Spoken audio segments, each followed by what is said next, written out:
top and down at the bottom. How many of y'all have these shovel teeth in your mouth? How many? Everybody raise your hand. Yeah. I do if that makes something good. Raise your hand. I'll tell you what it means. Okay. It means that you're all the original people. This has already been genetically documented as far as when you go and test genetics. If you have the shovel teeth, that means basically that you are part of the original people who was here in this landmass. All right, the Emperor states that 80 to 85% of us was already here prior to the 400 years of the so-called transatlantic slave trade. That we was already here. So, continue on. This is just proof of it. You don't believe me? Look at the United Nations definition of indigenous. If you don't believe me, believe the world leaders. This is what they say. Indigenous. Those people having a historical continuity with pre-invasions and pre-colonial societies consider themselves distinct from other sectors of the society now prevailing in those territories or parts of them. They form a present non-dominant sector of society and are determined to preserve, develop, and transmit to future generations their ancestral territories and their ethnic identity as the basis of their continued existence as people in accordance with their own cultural patterns, social institutions, and legal systems. Continue on. This is based on the Inter-American Declaration of the Rights of Indigenous People. Look at the indigenous people's definition. Article 1, it says, in this declaration, indigenous people are those who embody historical continuity with societies which existed prior to the conquest and settlement of territories by Europeans. All right? So the European already knows he's not indigenous. Right. He's not even in the definition at the United Nations. Look, as well as people brought involuntarily to the New World who freed themselves. There goes everybody who said they from Africa. You indigenous, Aboriginal, indigenous Moors. So that's for. Quit playing the black and white game. Red, black, and green. RBGs, nationality of the order of the day. If you understand, not just coming here 400 years ago, but also your heritage to the Olmecs, which dates back to 5,000 years ago. To the Fossils, which dates back 75,000 years ago, to the Washtor, that dates back over 100,000 years ago, to the Twa, dates back over 2 million years ago, and further on, as we showed earlier, with the heritage right here in the Americans. All right? That includes everybody in the indigenous definition, because these are the black and brown races of the planet, which are the most indigenous. So therefore, this is what they have stated. And look, the last one is as well as tribal people, whose social, cultural, and economic condition distinguish them from the other sections of the national community, and whose status is relegated wholly and partially by their own customs or traditions or by special laws or regulations. The game is over. All right. So as you notice, look at the indigenous people. That is the so-called Indians, who's the last one in the definition. But you is in the first and the second. Just in case you didn't understand who the indigenous people are on the planet. They made sure that you Quit playing the black and white games. Number 2. So if you're saying that you just Aboriginal, indigenous. Colors denote denationalized. Olmecs, going back to Twa or whatever. We not. If you black, you indigenous. Aboriginal, indigenous Moors. The game is over. Black leaders played you. You don't wanna. You don't want the facts. You don't want that heat. You don't want the sun. Everybody can't take the sun. Is the keys to being able to self-identify yourself, your heritage, your bloodline, your people, and tie them back to your indigenous culture. That's what's going on. It's Alim Bey. So, checking in. This is United Nations Declaration of Rights of Indigenous People that was passed September the 7th, 2007. Barack Obama signed on to it December 16th, 2010. So this is law now, in which the United States have to abide by, because this is international treaty. This is treaty law now. Nationality is the order of the day. 44 nations put this together. So I don't think that's no coincidence. Why did Michael Brown's family, why did it turn away at the United Nations? Because they did not have a nation backing them. They went in there as Negro, black, and colored. In other words, artificial labels. They did not state that they was indigenous and part of a community or part of a nation.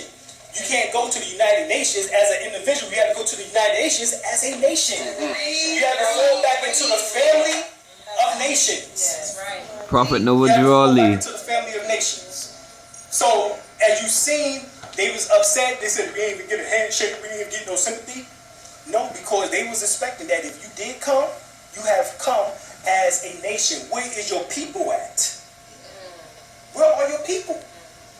You say that you are black, but there is no black land. Peace and love to my RBG Moors. Right, there's no Negro land. There is no We need there y'all, is man. no land. The closest is what Jesse Jackson came up with during the running of 1983, 84, when he was running for president, and that was African American. That's the closest that we have gotten to an actual nationality. But the only problem is that there's 53 countries in Africa. It's still too broad. And then you got America, which is actually North, Central, and South. That's 4 continents. Which one? You gotta learn to be a little bit more specific, because in law that would be called generic. That's called generic. In other words, it's just, you go and try to get, you go to the go to CVS, and they got the generic drug for you, and they got the name brand for you. Moreover, Koreans are from Korea. Japanese are from Japan. You see, Right. black, where that's at. Right. So that's an adjective in law, and an adjective deals with a description. It's not a proper noun. So the thing is that we have to find something in which that fits a proper noun. All right. So check this out. Article 2. Indigenous people and individuals are free and equal to all other persons, individuals, and have the right to be free from any kind of discrimination in exercising their rights, in particular the basis of their indigenous origin or identity. This is just a summary I did of the United Nations Declaration. There's 46 articles, but these are the main ones that I wanted to pick out and wanted to show. Article 4, indigenous people in exercising the right to self-determination have the right to what? Autonomy or self-government in matters related to their internal, local, as well as ways and means. Why reinvent the wheel when the wheel is already rolling? So they tell you that you have a right to nationality, hoping that you would graft yourself onto one. To reclaim and proclaim a nationality. Quit playing the game. That Negro, black, is not a nationality. Like Moors ain't the same people. Malcolm began to start realizing it. Even West Africa, North Africa, South Africa. That seemed like I'm bringing my people into a burning building. You are. Nationality is the order of the day. So there's loopholes now being geared and opening up so that you can begin to start pulling yourself out of that fire as it burns down. All right? This is the last stand for the United States Corporation. This is the last stand for the United States Corporation. You can't complain about the beast, but you still feeding them. Pull a plate from the beast. Why Negroes scared to proclaim their nationality? That's deep then, because Article 4 states that you We're talking about they revolutionary. We need to be determining our That's own real selves. revolutionary. Right now they're killing our children and not even getting in trouble for it. Right. So that means we need our own justice system. Right. We need our own courts. Look, there's no indictment on either case, on Mike Brown, nor on Eric Garner. You affirming the fact that we can become our own people. But then they scream Black Lives Matter. Just affirming it. Right, we're already a nation within a nation. In other words, that's what we've been said, you know what I'm saying, that we are. However, we haven't solidified our nationhood. And Quit playing the game. Trying to solidify it. Yes. What would you have suggested that Mike or Trayvon Martin's family should have represented then? Well, they should have represented themselves under the Declaration of the Rights of Indigenous People. And that's the only way that they could have been going there as individuals. Look at this timeline. Indigenous people and individuals. So see, if they would have said that they was indigenous, they would have been able to go to the United Nations as individuals. You know what I'm saying? Keep Even though letting they these might have people been possibly play tied you back out your to birthright. to a nation, and actually More grabbing sit them back to and get watch some you type suffer. of, respect. However, being that they're not even classified as indigenous, you know what I'm saying, they have not put in any affidavits or any type of documentation. See, the thing is that you got to understand, this beast works with paper trails. That's right. Everything has to have some type of paper trail. So you have to have some type of paper trail at the register of deeds, because that's where your birth certificate is at. When you go and get your birth certificate, go get a copy, you have to go with it to the register of deeds office. All right, so you don't have nothing there to state that you're not a 3/5 person. Remember, the Declaration, the United States Constitution, Article 1, Section 2 states that there's 3/5 person. Understand that. Who are they talking to?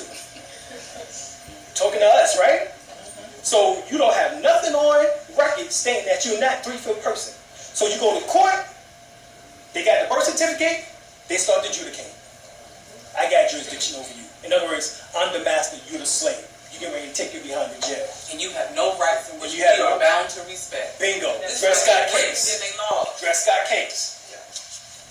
We were Judge Taney specifically stated that Negroes have no rights that a white man is bound to respect. So that means when you go to court, they ask you, do you understand the charges being brought up against you? And you stand there. He just agreed. All right. Let's start adjudicate. Yes. We're gonna give you 4 years, 2 years probation. Yeah. And that's going to make my 801k go up. His what? 801k. Judges have The judges have 801k, just like when you work in corporate America, you have 401k. And they get commission And they on get everybody commission. who goes to jail. And they get commission. There you go. Just like And they have a private bond. Right, you gotta understand. Guess what? The statute that they said that you broke, that's the bond. That's right. And it's tied back to the original bond, which is your birth certificate. That's why, They charge you just like you do with your credit just like you do card. with your credit card, you were charged. That's why they ask you, do you understand the charges being brought up against you? Exactly. And you want to get charged. Oh, you do? Yes, Your Honor. Oh, no. I understand. Right. Emphatically, no. Your Honor, with all due respect, With all no. due respect, no, because the Dred Scott case states specifically, I'm not a U.S. citizen, nor will I ever be. So therefore, Establish jurisdiction. let's determine jurisdiction. Establish Let's determine jurisdiction. You have none here. Because you got to have jurisdiction in both manners. Proper persona, which means you got it over my personal property, which is my physical body, as well as also what? subject matter. Subject matter. So if you don't have it over both of those, or either or one of those in court, the case is dismissed. And if there's no, guess what? If there's no corpus delicti, which means an injured party or damaged property, the case is supposed to be dismissed. But ignorance to the law is no excuse. Ignorance is bliss. So sister, that was a great question. Dred Scott versus Sanford. The same judge that presided over Judge that Taney. found him in error. Right. Because he didn't have a he didn't have a nationality. He didn't have a nationality. But then he presided over another case. For people who did have a nationality, and it was called the heirs of Turner versus the United States. And the they heirs won. And the heirs of Turner had land. Exactly. Because you had to be tied back to land to have a nationality. That's right. Black is not a nationality. You have to have land. Because property can't own property. The brother said that earlier to you. If you property, then you can't own property. The only way for you not to be classified as 3/5 person with property, you must proclaim yourself in full life. You must declare. Both your indigenous status. Because being indigenous means to be inside your genes. It's in your genes. It's in your lifeline. It's in your DNA of who you are. Hence why the elders never let go of their land Bingo. when they got it. Exactly. Because land can't be sold. So you can go back and reclaim all the land that's been stolen, like the brother made mention of. You can actually go back and proclaim it. You can do what's called a quiet claim deed or warranty deed. You can take those deeds, put it into a trust where the IRS can't touch in the non-interest bearing account if you utilize your banking system. But make sure that that trust is what is called an unincorporated association. And the IRS can't touch you. The only way the IRS can touch you is if it's a incorporation. And you have a bearing account. You want a non-interest bearing account. That makes sense. Alright? This is how Creflo Dollar wasn't able to be touched when they came in order to try to order him and see his books. Because he's not a 501c3 officially. You can't operate as a 501c3. That is under Lyndon B. Johnson's, that's something he created back in the 1960s to make sure that the church would not be political again. Say that again about the Right. 501c3. You can't be a 501c3. You have to be an unincorporated association, non-profit, not-for-profit. Master teacher. You want to be a 508. Right, which is a 508. Yeah, because otherwise you have to be quiet. There you go. You have to be quiet and keep your mouth closed. Right. Right. You could be doing this in church. Yeah, right. You could not be doing what we're doing right now in church. Right. Right. This is what was going on in the 50s and 60s. Y'all understand that, right? Right. Martin Luther King, everybody, they was in churches That's right. teaching this information. Okay? But brother, what you said earlier is that you can always use the system against itself, though. Of course. Anytime you get a 501c3, because I'm one now, Right. and I can tell you right now, if you use the system properly, the thing is what you're saying, you got to know the laws. Right. If you know the laws, you can benefit everybody. There you go. That's true. And that's true indeed. True indeed. Let's take that into Because account. 501c3, they have money for them. Right. Faith-based initiative and grants and different things. Right. But guess what? If you got just simply exemption, you still got that ability in order to get grants too. So even though you might be an unincorporated association, you can still go to the tax administration and get the exemption form because you're still seen as a temple or a church or a mosque or a synagogue or whatever, and still is able to still reap the same benefits as a faith-based initiative or as in order to receive a grant, even as an unincorporation. All right. Now you might not get as much as a 501c3, but you still can still reap some of the benefits. All right. So here we But have, also, we are creative enough to stop taking their welfare. right, because that's actually what it ends up being. But here, Article 9, indigenous people and individuals have the right to belong to an indigenous community or nation in accordance with the traditions, customs, community, and nations concerned. No discrimination of any kind may arise from the right of the exercise of such rights. Article 13, it says indigenous people have the right to revitalize, use, develop, transmit to future generations their histories, languages, oral traditions, philosophies, writing systems, literatures, and designate and retain their own names for communities, places, and persons. So you do a common law name correction in which that you get an indigenous name, tying you back to an indigenous nation, and you start operating as such. Right here, 33, indigenous people have the right to determine their own identity or membership in accordance with their customs and traditions. This does not impair the right of indigenous individuals to obtain citizenship of the states in which they live. So you can never be a U.S. citizen because that's the 40-mile radius of Washington, D.C. Unless you was born in Washington, D.C. Then you're a federalized employee. But if you was born outside of the so-called federal zone of Washington, D.C., then you're not a U.S. citizen. So that's all Judge Kennedy was actually saying, was that you're not a U.S. citizen, nor will you ever be. That's Negroes and those of African descent. You can never be a U.S. citizen. But yet, they told you that the 14th Amendment was fully ratified in 1868. Let's see. Hold on. I ain't gonna go there yet, but indigenous people have the right to determine the structure and the selection of membership of their institution according with their own procedure. All the rights and freedoms recognized herein are equal guaranteed to male and female indigenous individuals. This is passed by the United States Corporation. President Barack Obama has signed off on the Declaration of Rights of Indigenous People. So he's opening a gateway for you to get back to self-determination if you understand the guidelines and if you understand the laws as the guidelines. Only with those what eyes to see and ears to hear. You never hear a black person telling you this. Only a Moor.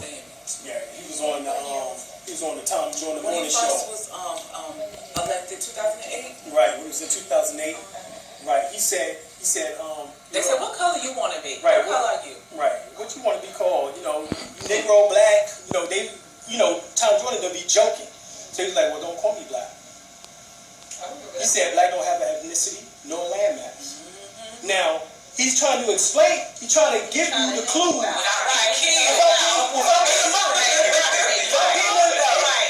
getting an Abe Lincoln, without getting a JFK. All right, he's trying to give you the clue. All right. Also, it's the reason why Abe Lincoln is on the penny, because he was melanated. His mother was a sister. Right. He's a Melange, which is what we refer to actually as a Nanaco or Lenape. That was that whole tribe in the Delaware / Ohio / Kentucky area. And they murdered him because he was trying to give us 40 acres and a mule and our nationality. And he's facing the other way. He's facing the opposite As a direction. traitor, right? He's the other way. But check this out. This is the reason why he was put on the penny. Look at the definition of America based on Webster's Universal Dictionary 1936 edition. An aboriginal, or one of the various copper-colored natives found on the American continents by the Europeans. The original application of the name. Hold up. Let's go to the year later version, 1937.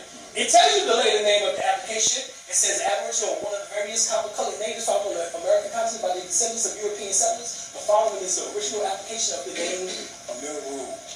So you can see that from the word America and from Meru, they have the same roots. Check this out. That's it right there. You hold up the penny next to your own skin.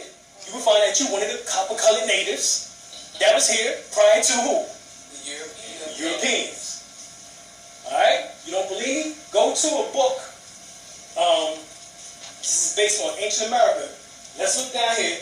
It says America is popularly supposed to have been received its name from the mariner America Vespucius, who's actually Albertico Vespucio, son of Arneticio Vespucio, had the Italian sort in mortality by christening the continent after himself. He would have surely have honored his family by calling it what? Vespucio. Vespucio was called after Christopher Columbus. But this is where they come in with their nonsense at, and they lied to us in school saying that America was named after Americo Vespucius. Nobody never called themselves after their first name, any landmass. You go to Washington, D.C., that's after supposedly George Washington. Washington State is after George Washington. So they always did the surname. They never did the first name. That's a lie. So this is how we know the term America, where it actually comes from, is right here. In Central America, the word America, look at that, an American, signifies what? Great mountain. Evoking what? Moors. You got it. I didn't write these books. I'm just trying to show you. The sacred mountain in the Hindu tradition is said to be the center of 7 continents. Ancient America was linked to India through the Lost Lemuria. The earliest voyagers probably believed America to be the native word for the land itself. It was already named America before Christopher Columbus and before Americo Vespucci. Already. I didn't write the book. So you want. So go to the teachings. Ancient America. Here it is. The teachings of Ptah-hotep, the oldest book in the world. This is written by Asa G. Hilliard. He tells you the word Meru. He gives you the symbols in ancient Kemet, which is the mouth of Ra, and an owl, which symbolizes wisdom. Who they was called? The guardians. So the word Meru means the guardians. Who's the guardians? Let's see. Right here, Professor Rafini of Philadelphia stated that the true name of the ancient city was Otulu. In a later interview with him, the writer submitted the foregoing correspondence, and the professor has given his views on the subject in a letter of Dr. Corey, of which he has permitted an extracted version of Vice. It says, I have been some time engaged in preparing a work for the general history of the people of the 2 Americas. And I have been necessarily affected by the antiquities of Central America. My work is based upon the philology as a means of tracing the origin of nations. A branch of the work on the origin of the primitive who? Asiatics and American Negroes. American Negroes. For they were the Negroes in America before the discovery of Columbus. Continue on. There you go. Continue on. Here we are. Here we go. Go to the book, Sundry Economics, the history of Pan-African trade, commerce, money, and wealth these blacks found in the Americas. They said the mound builders, they were dark-skinned, woolly-haired blacks who was the aborigine and indigenous natives to North America and kin to the Olmecs of South America, the Olmecs and the Washita, the black Californians, the Yamasee, the Californian, and other pre-Columbian blacks of America was part of a prehistoric trade network that began in Africa and spread it worldwide. Over people, y'all. The golden trade of the Moors. Various periods afterwards. Here you go. You see how dark the Native Americans used to be? Continue on. Don't look like none of the ones I know nowadays. Yeah. Took them off the Dallas Road. Full-blooded Choctaw, the ones that you seen was the Shoshone, from the Shoshone and the Shuni tribe. This is Choctaw. Look at it. This is Bertha, Pitchland. Remember of the Don't let these people play you out your birthright. Trails of Tears, Cherokee, look. Beautiful. Seminole, look. As we said, the Latin scholar C.C. McQueese, he comes down about the Ultimes of Mexico, which actually, the Ultimes is actually the Olmecs. The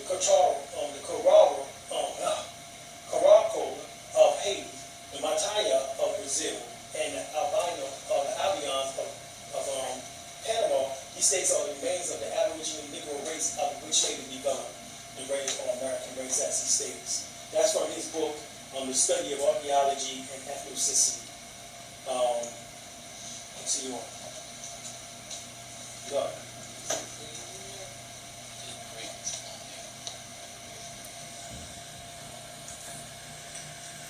All right, so you still don't realize it's us yet. Go to the book Stolen Legacy by George D. James. Who died for giving us that information? Oh yeah, he gave it up. And this is what they did the Masonic ritual on him. They slit his throat and pulled his tongue through it. Exactly. So during the Persian, Greek, and Roman invasion, large numbers of Egyptians fled not only to the desert and mountain region, but also adjacent lands in Africa, Arabia, and Asia Minor, where they lived and secretly developed the teachers who belonged to their mystery system. In the 8th century, the Moors, native of Mauritania, Africa, invaded Spain and took with them the Egyptian culture which they had preserved. Knowledge in the ancient days was centralized and belonged to the common era and system, the wisdom teachings of mysteries of Egypt. This is what he stated in his book. So the Moors are the custodians or the guardians of this information, as we took it in order to help civilize the European, to bring them out of the darkness or the dark age in which they was in during that time period. All right. In addition, the Moors kept up constant contact with Mother Egypt. For they had established caliphates not only in Baghdad or Cordova, but also in Cairo in Egypt. All right. Just here, it would be well to mention that all the great leaders of the great religions of antiquity was initiated in the Egyptian mystery school. Okay. Continue on. So, where do we see the word Meru or the word Moor again? It's right on the walls of ancient Egypt. And here it is. It says, this is on a Palomar still, where 2,500 BC through 2,401 BCE. And it says the term Moor means a high priest to Anu, which is on or Ra. It also shows the Sumerian god Anu was worshipped in Egypt. The oldest definition of the word Moor in the language of the Kabbalah means the deity Amen, the hidden one, as well as means the high priest. Let's not be confused because the Sumerian Egypt